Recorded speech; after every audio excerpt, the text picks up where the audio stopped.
Hello class, मैं हूं कुष्मिता और मैं लेकर आई हूं आपकी मैथ्स की अगली क्लास। हम आर.एस. अग्रवाल कवर कर रहे हैं और आर.एस. अग्रवाल में हम नंबर सिस्टम पढ़ रहे हैं और नंबर सिस्टम में हम अपने क्वेश्चन 87 तक के हमने लास्ट क्लास में देख लिया था। आज हम क्वेश्चन 88 से हम कंटिन्यू करेंगे और आप लोगों से एक छोटी सी रिक्वेस्ट है, यदि मेरी क्लास अच्छी लगती है तो प्लीज़ लाइक कीजिए, सब्सक्राइब कीजिए और अपने दोस्तों में ज़्यादा से ज़्यादा शेयर कीजिए। और यदि आपको कोई डाउट रहता है तो आप कमेंट सेक्शन में जाके कमेंट कर सकते हैं। चलते हैं हम आगे।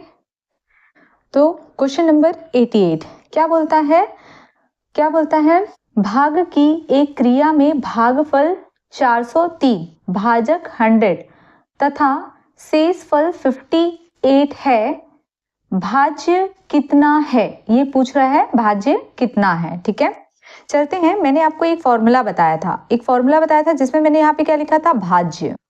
यहाँ पे क्या लिखा था? भाज्य लिखा था। और मैंने यहाँ पे क्या लिखा था? भाजक लिखा था। नीचे मैंने क्या लिखा था? भागफल। ठीक है, सॉरी, शेषफल। और यहाँ क्या आता है? भागफल। ठीक है, अब होता क्या है? इसका इसके साथ में मल्टीप्लाई और इसका इसके साथ में हम प्लस करते हैं। ठीक है, मतलब ये भाज्य। ठीक है, भाज्य इज इक्वल टू क्या होता है? भाजक इंटू भागफल। ये भागफल इसके साथ में मल्टीप्लाई हो रहा है, प्लस ये शेषफल। ठीक है, शेषफल। अब जो वैल्यू दी है उसको हम रख लेते हैं। ये फॉर्मूला हो गया मेरा। ठीक है, ये फॉर्मूला बन गया है ना। अब हम इसमें वैल्यू को पुट कर देते हैं। वैल्यू क्या दिया हुआ है देख लेते हैं। इसमें भाजक कितना दिया हुआ है? 100। ठीक है, भाजक कितना दिया हुआ? 100। तो हम रखते जाते जो जो दिया हुआ है। भाजक हमारा दिया हुआ 100 इंटू भागफल कितना दिया हुआ है? भागफल दिया हुआ है 403। ये आप देख सकते हैं। भाज्य मेरा पूछ रहा है, भाज्य को मैंने मान लिया x। ठीक है, और भाजक मेरा दिया हुआ है 403 प्लस शेषफल कितना दिया हुआ है? 58। कर लेते हैं। 100 को इसके साथ में मल्टीप्लाई कर देते हो तो कितना आ जाएगा? 403 और 2 शून्य यहाँ लग जाएंगे प्लस 58। तो ये कितना हो जाएगा? इसको जोड़ेंगे तो 403 और ये कितना हो जाएगा? 58। यही मेरा क्या हो जाएगा? आंसर। देख लेते हैं ऑप्शन में है क्या। ऑप्शन में देख लेते हैं क्या है। 4040 यहाँ पे देख लीजिए 40358। तो ऑप्शन डी मेरा क्या होगा? Correct answer. कितना इजी है, देख सकते हैं कितना इजी है। तो ऑप्शन डी मेरा करेक्ट आंसर हो जाएगा। चलते हैं हम अपने अगले क्वेश्चन की ओर। Question number 89। ठीक है, क्वेश्चन नंबर 89। चलते हैं क्वेश्चन नंबर 89 की ओर। क्या बोलता है मेरा क्वेश्चन नंबर 89? देख लेते हैं। 48 को किस संख्या से गुणा करने पर 48 को किस संख्या से गुणा करने पर प्राप्त गुणनफल, जो प्राप्त गुणनफल होगा वो 173 तथा 240 के गुणनफल के बराबर होगा। ये क्वेश्चन मेरा कह रहा है। कहने का मतलब क्या है? जैसा बोल रहा है क्वेश्चन हम वैसे लिख लेते हैं। 48 यहाँ पे दिया हुआ है, 48 को किस संख्या से गुणा करें। ठीक है, मान लीजिए वो संख्या x है, इससे गुणा करने पर जो गुणनफल होगा, गुणनफल क्या होता है? इन दोनों का मल्टीप्लिकेशन को ही गुणनफल कहते हैं। इन दोनों के मल्टीप्लिकेशन से जो वैल्यू आएगी, जो रिजल्ट आएगा वही गुणनफल होता है। तो बोलता है गुणनफल, प्राप्त गुणनफल क्या बोलता है? 173 और 240 के गुणनफल के बराबर होगा। मतलब 173 इंटू 240 के गुणनफल के बराबर होगा। इसका मल्टीप्लिकेशन इन दोनों के मल्टीप्लिकेशन के बराबर होगा, ये कह रहा है। तो हमको क्या फाइंड आउट करने के लिए बोल रहा है? ये संख्या को फाइंड आउट करने के लिए बोल रहा है। तो चलते हैं, किस संख्या से गुणा करें यही पूछ रहा है ना, तो करते हैं।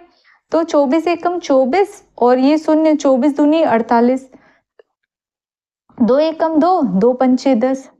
x इज इक्वल टू क्या आ जाएगा? मल्टीप्लाई कर देते हैं। 5 दिया 15 का 5 हासिल लाई 1, 5 सत्ते 35 और 1 36, 35 आ गया था। इसमें एक ऐड कर देते तो 36, तो यहाँ पे 6 आ गया, बचेगा कितना 3, 5 3 8, ठीक है। तो यही मेरा क्या हो जाएगा आंसर। देख सकते हैं 2 लाइन का है केवल, ठीक है। तो यहाँ पे 865 ये दिख रहा है ऑप्शन सी, यही आपका क्या हो जाएगा करेक्ट आंसर, ठीक है। कितना इजी था। चलते हैं हम अपने अगले क्वेश्चन की ओर। हमारा अगला क्वेश्चन क्या बोलता है, देख लेते हैं हम अपना अगला क्वेश्चन, ठीक है। इसमें क्वेश्चन 90 से दिया नहीं हुआ है, तो मैंने यहाँ पे लिख दिया है क्वेश्चन को, तो यहाँ से ही सॉल्व कर देते, ठीक है। तो क्या बोलता है क्वेश्चन नंबर 3428 में से कौन सी न्यूनतम संख्या घटाने पर प्राप्त संख्या 13 से पूर्णतः विभक्त होती है। ये पूछ रहा है, ये RS अग्रवाल के क्वेश्चन है, आपके पास अपनी बुक अवेलेबल होगी तो वहां से आप देख सकते हैं, ठीक है। तो यहाँ पे देख लीजिए 3428 बोलते हैं इसमें कौन सी संख्या, कौन सी न्यूनतम संख्या घटाने पर प्राप्त संख्या 13 से पूर्णतः विभक्त हो जाए। मतलब ये जो संख्या वो 13 से कब विभक्त होगी, कब विभक्त होगी, जब इसका कोई शेषफल आ रहा है, अगर वो मैं इसमें घटा देती तो देखते हैं चेक करके। तो करते हैं 13 दूनी 26, घटा लेते हैं कितना आ जाएगा, 10 में से 6 गया, सॉरी 14, एक हाथ से ले लेते हैं, 14 में से 6 गया तो कितना आ जाएगा 8, आएगा कि नहीं आएगा, बिल्कुल आएगा। अब यहाँ पे 2 हो जाएगा, 2 से 2 शून्य हो जाएगा, यहाँ पे बचेगा 2, ठीक है। कि इसमें किसी को डाउट है क्या, नहीं मेरे ख्याल से किसी को नहीं होना चाहिए, ठीक है। अब 13 छक्के कितना होता है, 13 छक्के 78, 78, ठीक है, यही आएगा, ठीक है। घटा लेते हैं, यहाँ पे एक हाथ से ले लेते हैं 12, 12 में से 8 गया 4, अब यहाँ पे 7 हो जाएगा, 7 7 शून्य हो जाएगा, कोई मतलब नहीं है। यहाँ पे कितना है, यहाँ पे 8 आया, यहाँ पे भी 8 है, 8 ले लेते हैं, ठीक है। कितने बार जाएगा, सेम जाएगा कि कुछ ज्यादा हो जाएगा, ठीक है। यहाँ पे देखो ये 8 था और ये 8 बचा हुआ था, तो मैंने क्या किया 8 वापस उतार लिया, यहाँ पे मैंने 4 कहा था शायद और यहाँ पे 8 लिख दिया है ना, ठीक है। अब यहाँ पे देख लीजिए 13 तिया 39, ठीक है। अब यहाँ पे देख लीजिए, यहाँ पे एक हासिल आ जाएगा और 18 में से 9 गया, कितना आ जाएगा 9 आएगा, ठीक है। तो ये मेरा शेषफल बच गया। अब ये भाग जाएगा क्या, नहीं ये तो छोटी संख्या है, बड़ी संख्या नहीं जाएगा। तो क्वेश्चन क्या कह रहा है, न्यूनतम संख्या घटाने पर प्राप्त संख्या 13 से पूर्णतः विभक्त होगी। कौन सी न्यूनतम संख्या, तो ये 9 है, कौन सी न्यूनतम संख्या, ये 9 है, इसको हम घटा देते हैं, ठीक है। इसको हम घटा देते हैं किसमें, 3 4 2 8 -9, ठीक है। अगर मैं इसको घटा देती हूँ, ठीक है, तो जो संख्या मुझे मिलेगी वो संख्या 13 से पूर्णतः विभक्त हो जाएगी। तो क्वेश्चन बोल रहा है कौन सी न्यूनतम संख्या घटाने पर, तो मेरा क्या हो जाएगा करेक्ट आंसर 9, ठीक है। करेक्ट आंसर क्या हो जाएगा 9। अगर मैं 9 घटा देती हूँ तो वह संख्या क्या होती, पूर्णतः विभक्त हो जाती। क्या इसमें किसी को डाउट है क्या, 9 को अगर मैं घटा देती तो जो संख्या मिलती, भाई ये 9 ही तो मेरा क्या हो रहा है, यही शेषफल आ रहा है।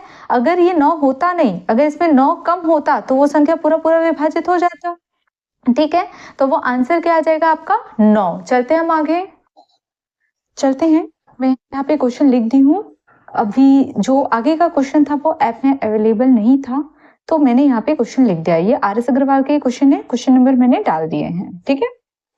तो किसी संख्या को 136 से भाग देने पर शेषफल 36 प्राप्त होता है, उसी संख्या को यदि 17 से भाग दे तो शेषफल क्या होगा। ये क्वेश्चन पूछ रहा है। क्या बोलता है 136 को 130 किसी संख्या को 136 से भाग देने पर, मतलब 136 को भाग देने पर शेषफल कितना आ रहा है 36 आ रहा है।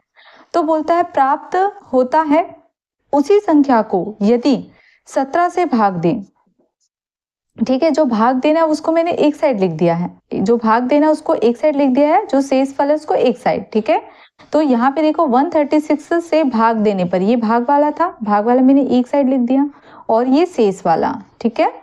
तो 136 भाग देने पर शेषफल मुझे कितना मिला है 36। तो उसी संख्या को यदि 17 से भाग दे तो शेषफल क्या होगा, मतलब ये क्वेश्चन मार्क है, ये क्वेश्चन मार्क है। यहाँ मुझे पूछ रहा है क्या होगा, हमको कुछ नहीं करना है, बस इसको इससे भाग लगा देना है, इसको इससे भाग लगा देना है, जो आंसर आएगा उसको यहाँ पे लिख देना है। मतलब मैं यहाँ पे क्या करूंगी 36 को 17 से भाग दे दूंगी, 17 दूनी 34, बचेगा कितना 2, तो भागफल कितना आएगा 2। ऑप्शन डी मेरा क्या होगा करेक्ट आंसर। क्या आप मेरी बात समझ रहे हैं? ठीक है, ये वही वाला कंसेप्ट है जो आपका यहाँ पे आप करते हो ना, जैसे यहाँ पे क्या बोल रहा है 136 से भाग देना है, तो 136 से भाग दे रहे, भाज्य मुझे नहीं दिया, x मान लिया, ठीक है, तो शेषफल कितना मिल रहा है 36, ठीक है, और यहाँ पे क्या है, यहाँ पे क्या है, ये नहीं दिया हुआ है, तो मेरा x अगर मैं निकालूंगी तो ये कितना हो जाएगा 136 इंटू वाई प्लस 36, यही होगा इसका मल्टीप्लीकेशन और ये प्लस, ठीक है, ये वही वाला है। अब क्या होगा, इसी संख्या को, ये बोल रहा है ना, इसी संख्या को यदि 17 से भाग दे, 17 से भाग दे तो क्या बोल रहा है शेषफल क्या होगा। अब 17 से भाग देंगे तो देखो ये तो कांस्टेंट है, हम सीधे सीधे इसी को ही भाग कर देखेंगे और जो भी आएगा वही मेरा शेषफल होगा, तो हमने इसीलिए सीधा डायरेक्ट यही कंसेप्ट लगाया, ठीक है। चलते हैं 92 का ये जो कुछ पार्ट नहीं लिखा है वो सेम यही है।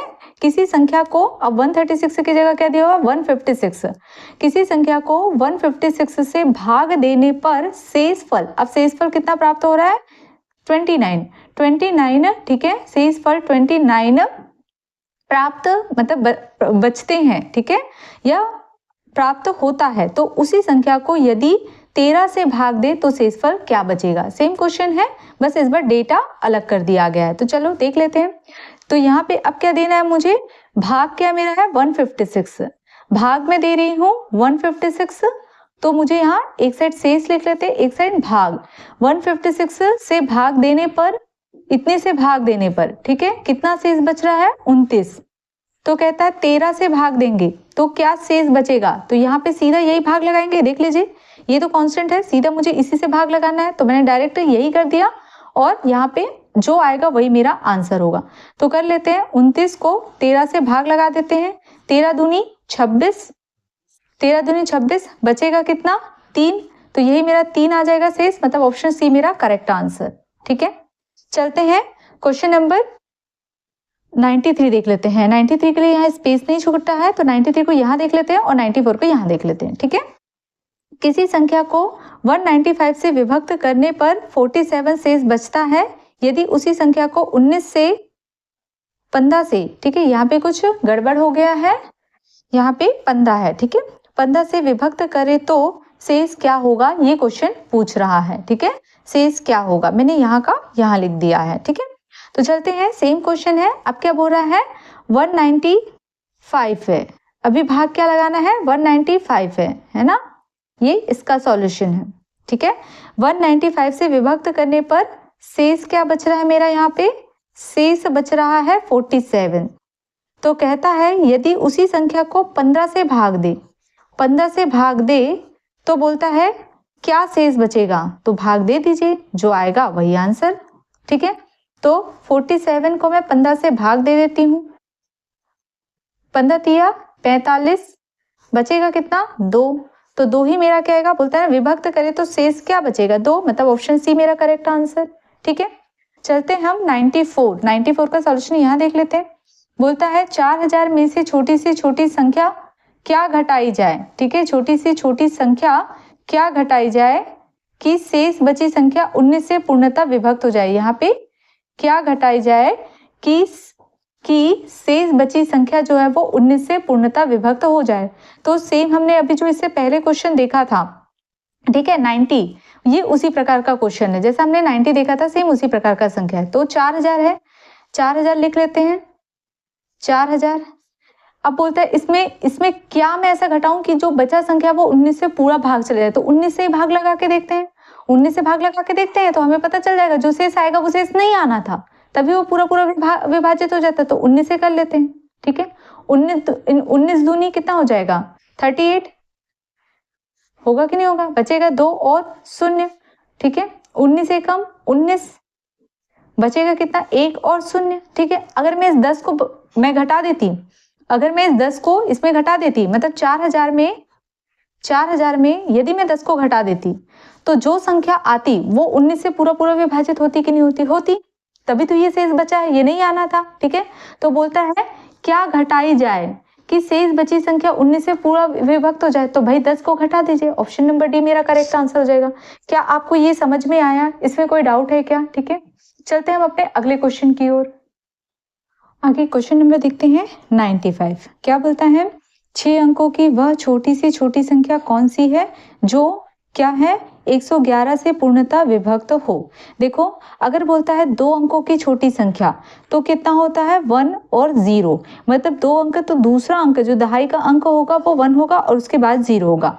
3 अंकों की छोटी संख्या तो 1 आ जाएगा और 2 0 निकल जाएगा, मतलब जो तीसरा अंक होगा इकाई दहाई सैकड़ा ये क्या होगा 1 होगा और बाकी 2 0, तो ये 3 अंक हो गए। अंक कितने हैं 3, ठीक है। तो अब बोल रहा है 6 अंकों की वह छोटी सी छोटी संख्या, तो 6 अंकों की छोटी संख्या तो मतलब 6 अंक होंगे, तो 1 तो मेरा आ जाएगा। अब बाकी 5 मेरे क्या लग जाएंगे 0, 1 2 3 4 5, ठीक है। 6 अंक बन गए। 6 अंकों की वह छोटी सी छोटी संख्या कौन सी है जो 111 से पूर्णतः विभक्त हो। तो वो छोटी सी संख्या पूछ रहा है, तो 111 से भाग देकर देखते हैं, तो ये कितने बार में चला जाएगा 9 बार में जाएगा। ये 1000 को लेंगे 9 बार में जाएगा, कितना आएगा 99, ठीक है। अब 1000 में से 99 को घटाएंगे तो बचेगा कितना 1, और यहाँ पे कितना आ जाएगा 0 और 0, 100 आ जाएगा। अब बोलता है 6 अंकों की वह छोटी सी छोटी संख्या कौन सी है जो 111 से पूर्णतः विभक्त हो जाए, मतलब ये जो ऑप्शन में दिया है ऐसी कौन सी संख्या जो 111 से पूर्णतः विभक्त हो, लेकिन वो क्या होना चाहिए 6 अंकों की छोटी संख्या। तो हम क्या करेंगे यहाँ पे, हम क्या करेंगे 111 में से 100 को घटाएंगे। ऐसा क्यों किया मैं अभी बताती हूँ। 100 को घटाएंगे, ठीक है, बचेगा क्या 11, ठीक है, बचेगा क्या मेरा 11। इस 11 को मैं क्या कर रही हूँ इसमें जोड़ देती हूँ, मतलब जो हमने 6 अंकों की छोटी संख्या लिखा था उसमें मैंने क्या किया इस 11 को जोड़ दिया, तो बचेगा कितना 1 0 0 0 1 1, ठीक है। और यही मेरा आंसर होगा, मतलब ऑप्शन सी। अब क्यों किया है मैंने ऐसा मैं बता देती हूँ, ठीक है। मुझे छोटी संख्या बनाना है, ठीक है, और मैंने सीख लिया है कि छोटी संख्या क्या होता है। छोटी संख्या मतलब होता है जैसे 2 अंकों की छोटी संख्या बोल रहा है तो एक डिजिट 1 होगा, लास्ट जो मेरी संख्या आई है वो 1 हुआ और बाकी मेरे 0 है, ठीक है। कहने का मतलब मेरा ये 1 से बड़ा नहीं होना चाहिए और 1 से छोटा नहीं होना चाहिए, मतलब 9 8 7 नहीं होना चाहिए, ये मेरा 1 के फॉर्म में बनना चाहिए, ठीक है। अब देखो, यदि मैं इस संख्या को इससे घटा दूं, मान लो मैं यहाँ पे जो संख्या लिखी हूँ इसमें मैं 100 को घटा दूंगी, तो भाई ये क्या होगा 100 से अगर मैं घटाती हूँ, मैं यहीं पे कर देती हूँ 100 से घटा देती हूँ, ठीक है। तो यहाँ पे देख लीजिए, अगर मैं इसमें 100 घटाती हूँ तो ये आ जाएगा 0, यहाँ पे भी आ जाएगा 0। अब ये 0 है और ये 1 है, मतलब ये 0 से 1 तो जाएगा नहीं, तो मतलब मुझे यहाँ से एक उधारी लेना होगा, मतलब 10 हो जाएगा। 10 में से 1 घटाऊंगी तो कितना आ जाएगा 9। अब यहाँ पे एक उधारी दे दिया तो बचा कितना है 9, तो ये 9। अब इसने भी एक उधारी दे दिया 10 में से, तो बचा कितना है 9, मतलब ये आ गया। तो ये छोटी संख्या नहीं है, मैंने बोला छोटी संख्या के लिए मेरे सामने में 1 होना आवश्यक है, ठीक है। तो उस कंडीशन में क्या करते हैं हम इन दोनों को माइनस करेंगे और इसके साथ में जोड़ देंगे, ठीक है। तो ये मेरा आंसर हो जाएगा। अब आप देख सकते हैं ये मेरा 111 से पूर्णतः विभक्त होगा, ठीक है। क्लियर हुआ, ये मेरा आंसर हो जाएगा। अब हम अगला क्वेश्चन ले लेते हैं। वह छोटी सी छोटी संख्या जिसे इतने में जोड़ने पर प्राप्त संख्या 11 की गुणज हो निम्न में से कौन सी होगी, ठीक है। अब मुझे संख्या क्या दी हुई है 8 0 3 6 4 2, ठीक है। तो बोलता है इसमें जोड़ने पर, मतलब वह छोटी सी छोटी संख्या जिसे इसमें जोड़ने पर, इस संख्या में जोड़ने पर वो 11 की गुणज हो, मतलब 11 का फैक्टर है। 11 का फैक्टर मतलब 11 से भाग जाए, और 11 से भाग कब जाता है जब दी हुई संख्या में से विषम संख्या को जोड़े। विषम संख्या को जोड़ते हैं, विषम संख्या को जोड़ेंगे और माइनस करेंगे सम संख्या को, मतलब जो सम वाले पद पर है। यहाँ पे विषम संख्या मतलब विषम वाले जो पद पर जो संख्या उसको जोड़ रहे हैं, और सम संख्या को जोड़े मतलब जो सम वाले पद पर जो संख्या है उसको जोड़ने कर घटाएंगे, तो जो संख्या है वो तो 0 आना चाहिए या फिर 11 आना चाहिए, ठीक है। यही है, तभी वो संख्या क्या होगा 11 की गुणज होगा। 11 की गुणज होगा कहने का मतलब वो 11 से पूर्णतः विभक्त होगा। तो करके देखते हैं। तो जैसे यहाँ पे करती हूँ तो 1 2 3 4 5 6, तो जो विषम पद पर है उसको जोड़ लेते हैं। तो देख सकते हैं ये मेरा विषम पद पर है, इसको जोड़ लीजिए। ये मेरा विषम पद पर है, इसको जोड़ो, और ये मेरा विषम पद पर है, इसको जोड़ो, ठीक है। तो यहाँ पे क्या हो जाएगा, यहाँ पे कर लेते हैं विषम पद में, यहाँ पे 2 हो गया, ठीक है, 2 हो गया और यहाँ पे +6 हो गया और यहाँ पे 0 हो गया।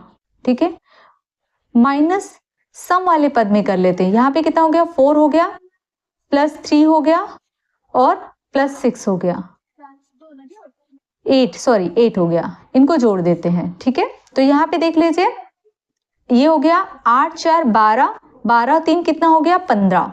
ठीक है, -6 2 8। आपको माइनस प्लस नहीं देखना है, सिर्फ आपको इसको घटाकर 0 लाना था। ठीक है, तो मैं इसमें क्या जोड़ूं, क्या जोड़ती कि ये 0 हो जाता, ये 11 बन जाता। अभी 0 के ज्यादा करीब है। यदि मैं इसमें 7 जोड़ देती तो ये कितना बन जाता, 15 -15 और ये कितना आ जाता, 0। तो मतलब ये संख्या मेरी 11 से पूर्णतः, हमने जो रूल पढ़ा है स्टार्टिंग में, उस रूल को फॉलो करने के लिए या तो 0 आना था घटाने पर या फिर 11 आना था। तो मुझे कितने जोड़ने की जरूरत है, 7। तो मेरा ऑप्शन सी मेरा करेक्ट हो जाएगा। यही पूछ रहा है। गुणज मतलब वो फैक्टर, मतलब वो संख्या भाग जाएगी, वो संख्या हमको बताना है। ठीक है, क्लियर है। चलते हैं, 3 अंकों की छोटी से छोटी संख्या कौन सी है जो 14 से पूर्णतः विभक्त हो। अब 3 अंकों की छोटी से छोटी संख्या मतलब 3 अंक बनाना है, जिसमें एक तो मेरा 1 होगा स्टार्टिंग में। अब 3 अंक बनाना, तो ये 1 अंक बन गया तो 2 मेरे क्या हो जाएंगे, 0। ये 3 अंकों की छोटी संख्या हो गई। इसको 14 से पूर्णतः विभक्त कब होगी, 14 से भाग लगा के देखते। तो बोलते 3 अंकों की छोटी से छोटी संख्या कौन सी जो 14 से पूर्णतः विभक्त हो। तो फिर वही कंडीशन आ गई, 14 से भाग लगा के देते हैं। तो यहाँ पे तो पूरा मुझे भाग देना होगा, क्योंकि यहाँ पे कितना है, 100 है। ये इसमें किसी को कोई डाउट है क्या?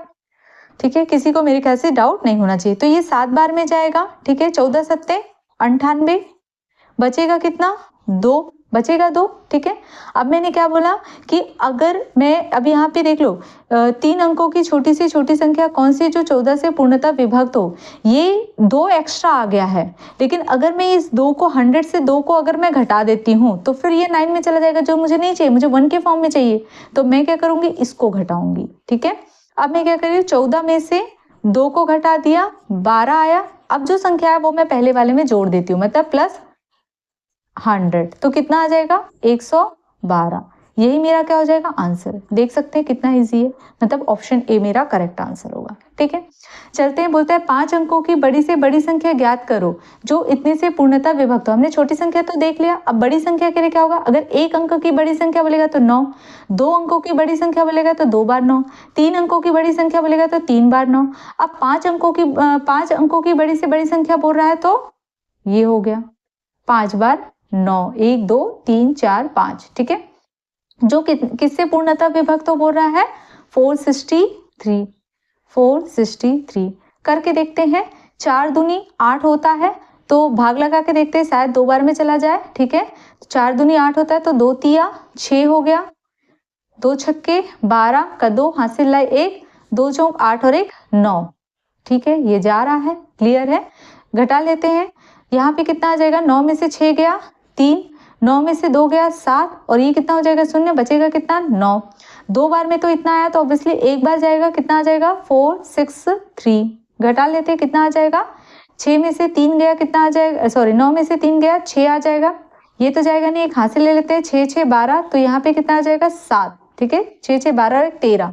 ठीक है, अब यहाँ पे एक चला गया था तो बचेगा कितना, 6 में से 4 गया 2। ठीक है, अब यहाँ पे कितना आ जाएगा, 9। ये एक बचा हुआ है तो हम 9 को उतार लेते हैं। क्यों किया, क्योंकि ये तो इससे छोटी हो गई, इसीलिए किया। ठीक है, अब देख लीजिए 5 चौक 20, यहाँ पे 20 है तो इसलिए मैंने 5 से करके देखते हैं, मेरे ख्याल से 5 से चला जाना चाहिए।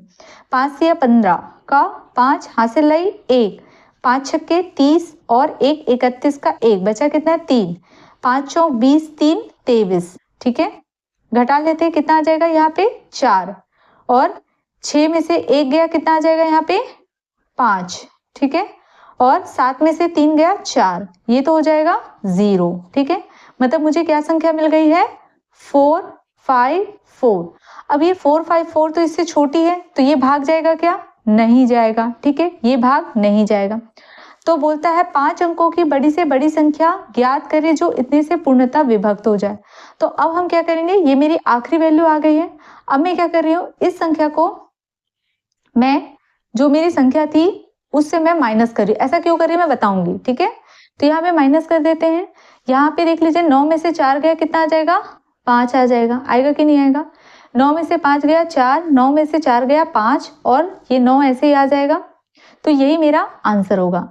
अब दिमाग में आ रहा है मैडम क्यों ऐसा किए, जब हम छोटी संख्या को कर रहे थे तो हमने इसको माइनस किया था और बड़ी संख्या को कर रहे तो डायरेक्ट हम इसको माइनस कर रहे, क्यों? ठीक है, तो यहाँ पे क्या होगा, देखो अगर मैं इसका इसके साथ में माइनस कर देती हूँ, मान लो 4 6 3 माइनस 4 5 4 को माइनस कर देती हूँ तो मेरा बचेगा कितना, यहाँ पे देख लीजिए कोई भी संख्या आएगी, मान लो कोई भी संख्या आ गई, चलो 10 आ गए, ठीक है, आपको घटाना तो घटा के देख लीजिए, ये 13 हो गया और ये 4 हो गया, कितना आ जाएगा 9, ठीक है 9 ही आएगा ना, मेरे ख्याल से 9 आना चाहिए, ठीक है, ठीक है, ये आ गया आपका 9 आ गया, ठीक है। अब ये तो शून्य हो जाएगा, ये भी शून्य हो जाएगा, 9 हो गया। अब मैं क्या करती हूँ इसमें 9 9 9 9 9 इसको जोड़ देती हूँ, यही किया था। अब ये संख्या देखो, बड़ी सी संख्या में यहाँ पे 9 बना रहना चाहिए, बड़ी संख्या में यहाँ पे 9 बना रहना चाहिए। अब मैं इसको जोड़ती हूँ तो ये कितना हो जाएगा, 9 9 कितना हो जाएगा 18 का 8 हासिल लाई 1, तो यहाँ पे 10 हो जाएगा, हासिल लाई 1, यहाँ पे भी 10 हो जाएगा, यहाँ पे भी हासिल लाई 1, यहाँ पे 10, यहाँ पे ये, तो ये तो मेरा गलत हो गया, तो छोटी संख्या में चला गया। आ रही बात समझ में? तो छोटी संख्या में मैंने क्या किया है, इसको घटाया है और जो संख्या आती है उसको इसके साथ में मैंने ऐड कर दिया। बड़ी संख्या में मैंने क्या किया है, बड़ी संख्या में जो संख्या आई है उसको मैंने डायरेक्ट घटा लिया है, याद रहेगा, ठीक है। तो मेरी आंसर कितनी आ गई है, ये मेरा ऑप्शन नंबर बी, ठीक है। चलते हैं हम अपने आखिरी क्वेश्चन की ओर, ठीक है। क्या बोलता है, इस संख्या को किसी संख्या से भाग देने पर भागफल इतना और शेषफल इतना प्राप्त होता है, भाजक कितना है। कुछ नहीं करना है, वही वाला संख्या है, कौन सी संख्या है आप करेंगे, मैं सिर्फ बता देती हूँ। 6 5 3 2 1 को किसी संख्या से भाग देने पर, मतलब मान लीजिए वो संख्या इतनी है, इसको भाग देने पर भागफल कितना आ रहा है 3 3 6 1 2 और शेषफल कितना प्राप्त हो रहा है 1 1 3। तो आप कुछ नहीं करेंगे, क्या करेंगे 7, मतलब मान लीजिए ये b है तो b इज इक्वल टू क्या हो जाएगा x इंटू ये हो जाएगा इसको और यहाँ प्लस कर लीजिए, तो क्या हो जाएगा x इंटू 3 3 6 1 2 प्लस कितना हो जाएगा 1 1 3, ठीक है। बस यही आपको रखना है, काट फाट करना है। ये b की वैल्यू गिवन है, आप इसको लाएंगे इधर माइनस करेंगे, फिर इससे भाग देंगे, x की वैल्यू निकल जाएगी, वही आपका आंसर होगा। तो ये आपके लिए होमवर्क। हम यहाँ पे अपनी क्लास वाइंड अप करते हैं, कल मिलते हैं हम अपनी अगली क्लास में। और आप 100 भी ट्राई करेंगे, 100 भी सेम ऐसे ही है, हम 101 से देखेंगे, ठीक है। 100 वाली संख्या भी क्वेश्चन नंबर 100 भी सेम ऐसे ही है, हम 101 से देखेंगे। और हमारी इस चैप्टर की 2-3 वीडियो और आएगी, फिर ये चैप्टर फिनिश हो जाएगा, ठीक है। तो चलते हैं, आज क्लास वाइंड अप यहाँ पे करते हैं। थोड़ा सा इसकी PDF अवेलेबल नहीं थी, इससे मैंने यहाँ पे क्वेश्चन लिख दिया, मेरे ख्याल से किसी को तकलीफ होनी नहीं चाहिए। RS अग्रवाल की है। यदि मेरी क्लास अच्छी लगती है तो प्लीज़ आपसे रिक्वेस्ट है, मेरी क्लास को लाइक कीजिए, सब्सक्राइब कीजिए और अपने दोस्तों में ज़्यादा से ज़्यादा शेयर कीजिए। आपके लाइक और सब्सक्राइब मुझे मोटिवेट करते, इससे मैं ज़्यादा से ज़्यादा वीडियो लेकर के आ पाती हूँ, ठीक है। Thank you class.